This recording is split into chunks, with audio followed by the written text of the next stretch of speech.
This is class 10th maths NCERT chapter 1, which is real number, and in the real number we will study about rational numbers today, that is exercise 1.4. So in this we will study about revisiting rational numbers and their decimal expansion.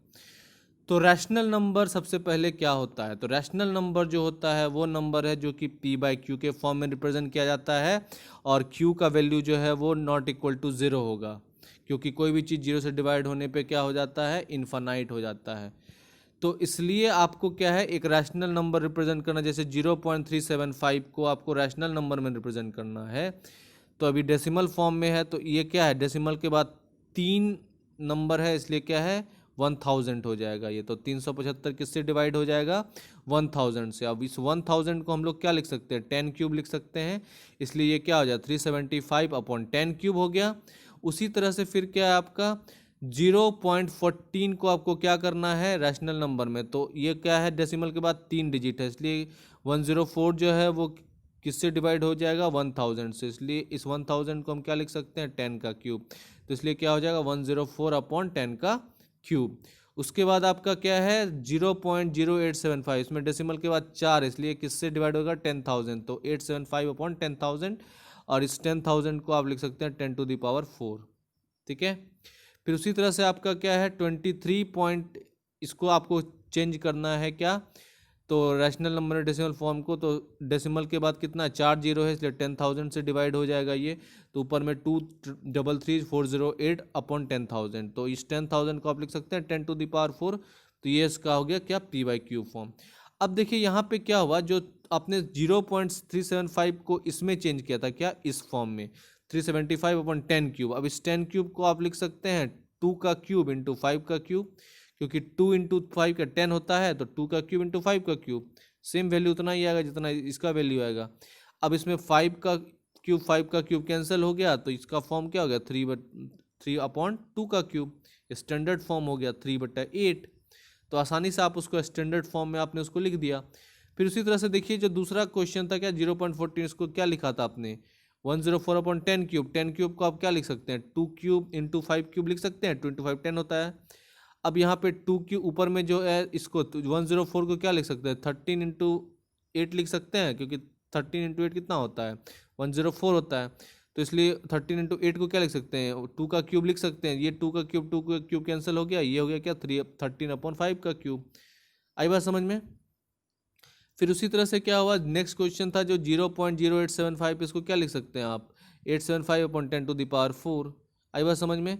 तो अब इसको क्या लिख सकते हैं आप, इसको further लिख सकते हैं 2 टू द पावर 4 इंटू 5 टू द पावर 4। ठीक है। और जो ये नेक्स्ट होगा 5 टू पावर 4 कैंसिल हो जाएगा। तो यहाँ पे आपको क्या है, इस तरह से ये रेशनल फॉर्म में रिप्रेजेंट होता है।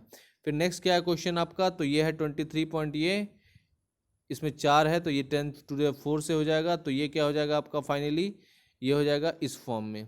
तो आपने क्या देखा कि जो ये रैशनल है उसको डेसिमल फॉर्म है, उसको रैशनल में चेंज कर सकते हैं, और नीचे में जो वैल्यू था वो 10 का 2, तो इसलिए यहाँ से एक थ्योरम बहुत इंपॉर्टेंट आता है कि एक्स को एक रैशनल नंबर आप मानिए जिसका डेसिमल एक्सपेंशन जो है वो टर्मिनेट करेगा। तो अगर टर्मिनेट करेगा तो इसका मतलब क्या है, एक्स जो है वो p बाई क्यू के फॉर्म में एक्सप्रेस किया जा सकता है। ठीक है। अब जहाँ की p और q जो है वो को प्राइम होना चाहिए, मतलब दोनों का कॉमन फैक्टर, मतलब वन के अलावा दूसरा कोई फैक्टर नहीं होना चाहिए। और जो प्राइम फैक्टराइजेशन होगा किसका, तो q का, वो क्या हो जाएगा, जो नीचे में डिनोटर q का है वो क्या हो जाएगा आपका, तो 2 to the power n 5 to the power m के फॉर्म में ये रहना चाहिए। तो n और m जो है वो क्या, निगेटिव इंटीजर्स है। तो हमेशा याद रखिए जो डिनोमिनेटर पार्ट है उसका फॉर्म अगर ये हो जाता तो वो जो डेसिमल है वो टर्मिनेट करेगा। ठीक है। तो टर्मिनेटिंग है मतलब वो रैशनल नंबर है। ठीक है।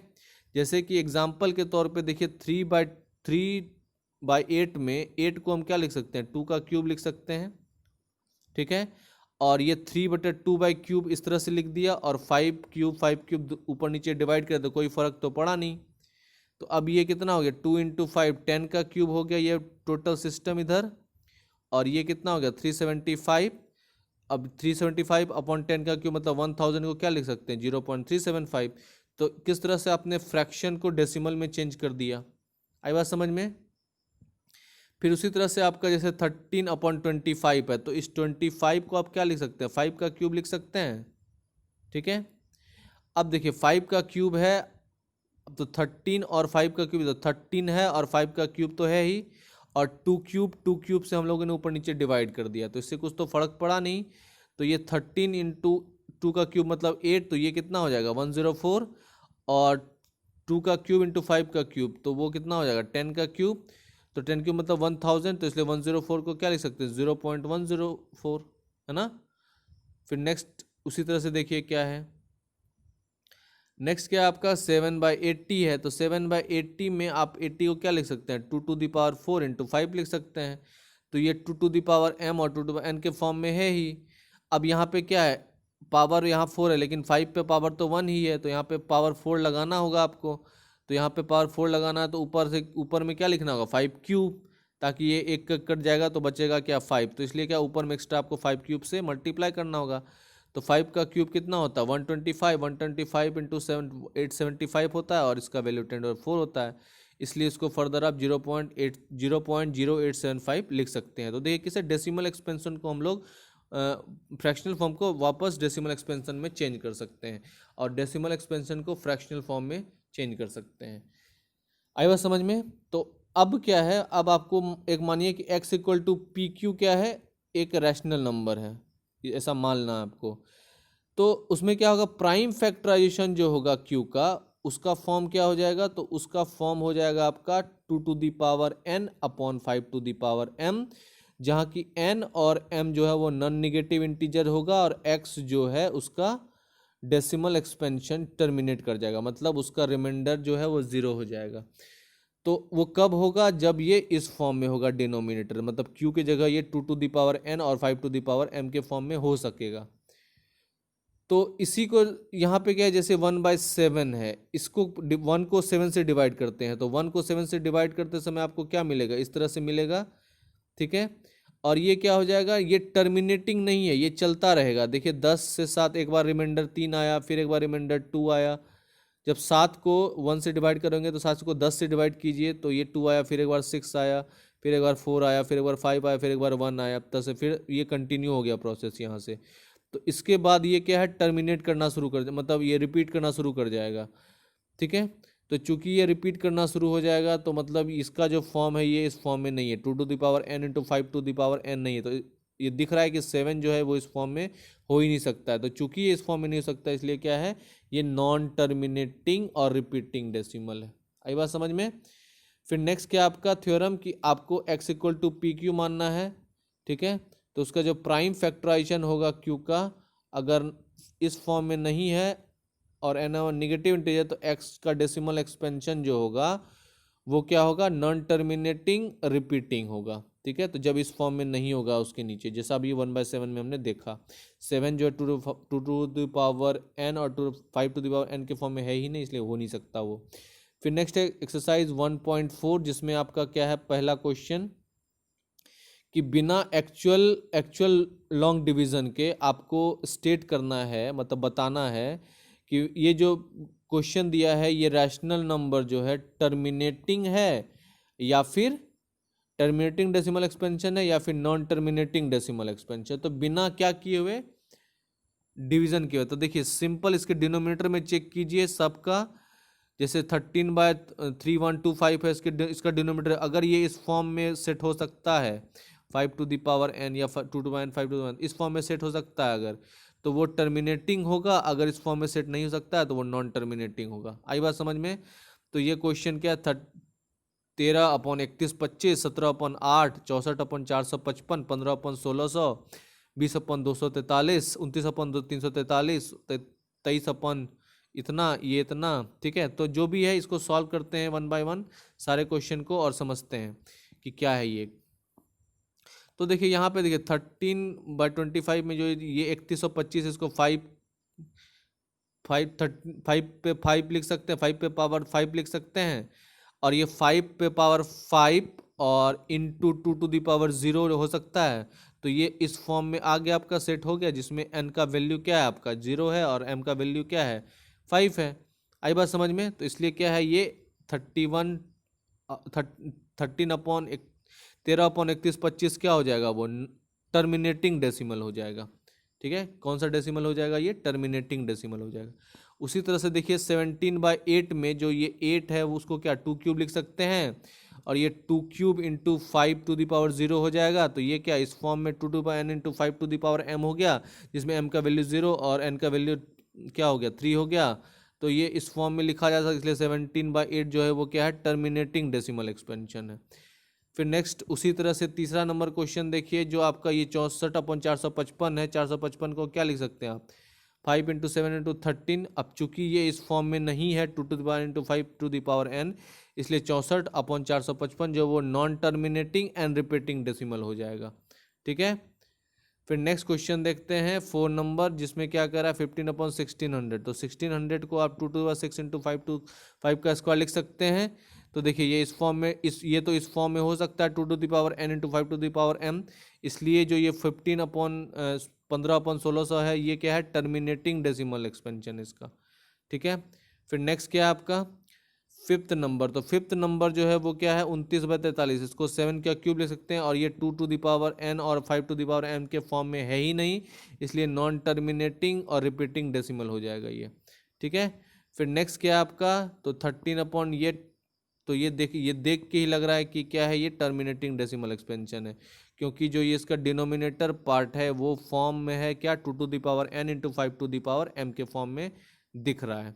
ठीक है, फिर नेक्स्ट देखिए इसमें क्या है ये आपका ये तो है 2 टू द पावर m और 5 टू द पावर n तो है, लेकिन ये एक्स्ट्रा 7 टू द पावर 5 होने के कारण क्या हो गया ये नॉन टर्मिनेटिंग और रिपीटिंग डेसिमल हो गया। आई बात समझ में?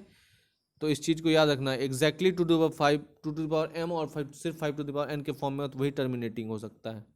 ठीक है, फिर इसमें 16/15 को 2/5 के फॉर्म में लिख सकते हैं, 3/3 से डिवाइड कर देंगे, 3 2 जा 6 3 5 जा 15। तो ये क्या है 5 है, 5 टू द पावर 1 है, और इंटू 2 टू पावर 0 हो सकता है। तो ये 2 to n into 5 to the power n के फॉर्म में है, इसलिए जो आपका 16/5 है ये क्या है टर्मिनेटिंग डेसिमल एक्सपेंशन इसका। फिर नेक्स्ट आपका क्या है 9 नंबर देखिए, इसमें क्या है आपका तो ये है आपका